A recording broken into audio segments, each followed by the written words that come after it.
মোহাম্মদ মিজানুর রহমানের নাম উপস্থাপন করছি। মিজানুর রহমান বাংলা ভাষায় আপনাদের সামনে 5 মিনিটের মধ্যে বক্তব্য রাখবে।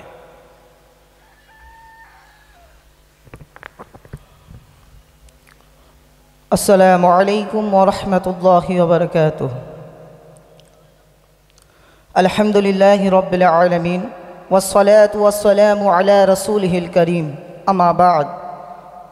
فأعوذ بالله من الشيطان الرجيم. بسم الله الرحمن الرحيم. وقضى ربك ألا تعبدوا إلا إياه وبالوالدين إحسانا. صدق الله العظيم. وقال النبي صلى الله عليه وسلم الجنة تحت أقدام الأمهات. সমস্ত প্রশংসা, সমস্ত গুণকীর্তন, সমস্ত তারিফ সেই মহান রব্বুল আলামিনের জন্য, যিনি আকাশ, বাতাস, সূর্য, তারকা, চন্দ্র সমস্ত কিছুর মালিক।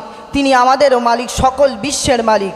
সেই রব্বুল আলামিনের দরবারে আমরা সকলে প্রশংসিত হয়ে আল্লাহর শুকরিয়া যাপন করি, বলি আলহামদুলিল্লাহ।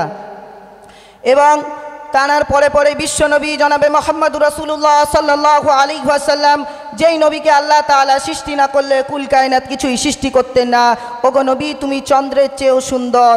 ওগো নবী, তুমি পুষ্পের চেয়েও মনোহর। ওগো নবী, তুমি ঝর্ণার চাইতেও নির্মল। নাও সালাম আমাদের সকলের বারবার।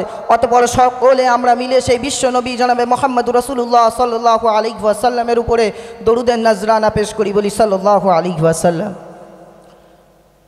তো উপস্থিত আমার দোস্ত বুজুর্গ সকলে মিলে আমি বক্তব্য শুরুতে একটি আয়াত তেলাওয়াত করেছি। আজ সমাজের মধ্যে দেখা যায় যে আমরা অনেক লেখাপড়া করে শিক্ষিত হচ্ছি, আমরা লেখাপড়া করে ডাক্তার হচ্ছি, আমরা লেখাপড়া করে ইঞ্জিনিয়ার হচ্ছি, কত কি হচ্ছি, কিন্তু আমাদের সমাজে দেখা যায় আজ পিতামাতার হক ঠিক মতো পায় না। আল্লাহ রব্বুল আলামিন পবিত্র গ্রন্থাবলীতে বলছেন, ওয়াকাদা রাব্বুকা আল্লা তা'বুদু ইল্লা ইয়্যাহু ওয়া বিল ওয়ালিদাইনি ইহসানা, যে তোমার রব তোমাকে আদেশ করেছে এক আল্লাহর ইবাদত করো আর পিতামাতার সাথে সদ্ব্যবহার করো, পিতামাতার খেদমত করো। কিন্তু আজ দেখা যায় আজ পিতামাতার ঠিকমতো আমরা সেবা যত্ন করতে পারি না। এই পিতামাতার যদি সদ্ব্যবহার আমরা না করতে পারি, পিতামাতার যদি হক না আদায় করতে পারি, তাহলে আমাদের দুনিয়াতেও আমাদের কষ্ট আছে, আখিরাতেও কষ্ট আছে। আল্লাহর অলি জুরাইজ নামক আল্লাহর একজন অলি বান্দা, তিনি ইবাদত করতেন। তেনার গোত্রের লোকেদের কাছ থেকে পাশে একটি জঙ্গলেতে একটা মাটির মসজিদ তৈরি করেছে, ইবাদতখানা তৈরি করেছে। সেই ইবাদতখানায় তিনি কি করতেন? সবসময় আল্লাহর জিকির করতেন, কোরআন তেলাওয়াত করতেন। এইভাবেই নামাজের মধ্যে এক সময় রয়েছেন এবং তার মা ডাকছে, ওরে জুরাইজ, হে আমার সন্তান জুরাইজ, আজ তোর মা ডাকে, আমার ডাকে সাড়া দে আমার সন্তান। এইভাবে তার মা ডাকছে, অথচ জুরাইজ মনে করছে আমি কি পরীক্ষায় পড়ে গেলুম। একদিকে আল্লাহর নামাজের মধ্যে আমি মনোমুগ্ধ হয়ে আছি, একদিকে মায়ের ডাক, আমি কোন দিকে যাব? কিন্তু জুরাইজ মায়ের ডাকে সাড়া দিল না। এইভাবে 3 দিন যাবৎ জুরাইজের মা জুরাইজের সাথে দেখা করতে এসেছেন, আল্লাহর ওলির সাথে দেখা করতে এসেছেন, কিন্তু তেনার মায়ের ডাকে তিনি সাড়া দেননি। তেনার মা সঙ্গে সঙ্গে আল্লাহর কাছে হাত তুলে বলল, ওগো আল্লাহ, আমি আমার সন্তানকে লালন পালন করেছি, শিশু থেকে বড় করে তুলেছি, এত কষ্টে মানুষ করার পরে আল্লাহ তোমার রাস্তায় ছেড়ে দিয়েছি। ওগো আল্লাহ, সন্তান আমার ডাকে সাড়া দেয় না, দুঃখিনী মায়ের ডাকে সাড়া দেয় না। সেই মা হাত তুলে বলল, ওগো আল্লাহ, আমার সন্তান জুরাইজকে আল্লাহ তুমি অশ্লীল নারীর মুখ না দেখিয়ে মৃত্যু দিও না, অশ্লীল নারীর মুখ না দেখিয়ে মৃত্যু দিও না। এই সময় জুরাইজের ওই ইবাদতখানার পাশেই এক রাখাল, সে ছাগল চড়াতে আসতো, তার সাথে এক অশ্লীল নারীর সম্পর্ক ছিল। সেই নারীর সম্পর্কের সাথে জুড়িয়ে একটা সন্তান সেই নারীর গর্ভে এলো। সেই সন্তান যখন ভূমিষ্ঠ হওয়ার পরে সেই নারীকে যখন এলাকার লোকজন, প্রজারা যখন জিজ্ঞাসা করলো, হে মহিলা, এই সন্তান কার? তোমার তো বিয়ে হয়নি, এই সন্তান কোথা থেকে এলো?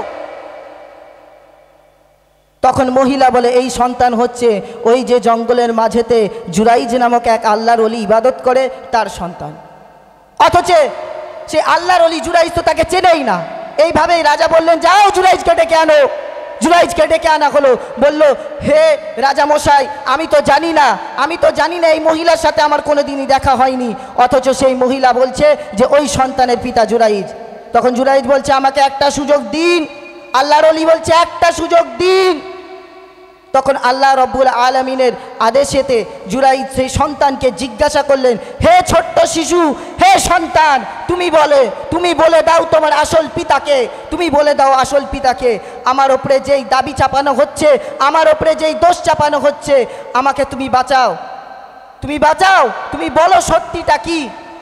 তখন সেই সন্তানের মুখ থেকে আল্লাহ রব্বুল আলমিন কথা ফুটিয়ে দিয়েছে।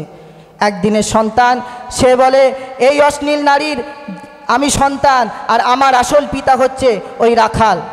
তাহলে আল্লাহর ওলিও সে মায়ের বদদুয়া থেকে বাঁচতে পারেনি, সেই মায়ের বদদুয়া থেকে বাঁচতে পারে না আল্লাহর ওলি হয়েও। এই জন্যে আপনাদের কাছে, সকলের কাছে আমার একটাই আবেদন, যে আমরা যেমন আমাদের লেখাপড়া চালিয়ে যাব, আমরা যেমন দিনের কাজের সাথে যুক্ত থাকব, তেমন পিতা মাতার হকও আমাদেরকে আদায় করতে হবে।